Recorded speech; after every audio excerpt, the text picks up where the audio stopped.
Computer অ্যাপ্লিকেশনের 2022 সালের vocational এর কোশ্চেনের আমি এমসিকিউগুলো করে দেখাবো, দেখতে থাকো।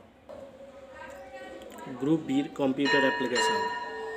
প্রথম কোশ্চেন হয়েছিল নিম্নলিখিতগুলির মধ্যে কোনটি প্রাইমারি মেমরি?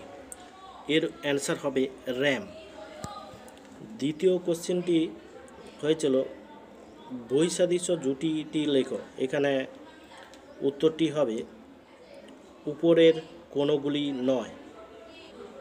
তৃতীয় কোশ্চেনটি হয়েছিল নিম্নের কোন পদ্ধতিতে কম্পিউটার সিস্টেমে ঋণাত্মক সংখ্যাকে প্রকাশ করা হয়? অর্থাৎ এখানে নেগেটিভ সংখ্যাকে প্রকাশ করা হয়, এইটাই হবে প্রথমটি 1s কমপ্লিমেন্ট। ঠিক আছে, এবারে চতুর্থ কোশ্চেনটি হয়েছিল হেক্সাডেসিমাল সিস্টেমের নিধান অর্থাৎ বেস কত? এখানে 16। এবারে তৃতীয় কোশ্চেন হয়েছিল নিম্নলিখিতগুলির মধ্যে কোনটি অ্যাপ্লিকেশান সফটওয়্যার নয়? এখানে হবে ডস। এরপরে হয়েছিল বারকোড রিডার হলো একটি ড্যাশ ডিভাইস, এটি হচ্ছে ইনপুট ডিভাইস। ঠিক আছে, এই 5টি কোশ্চেনই পড়েছিল।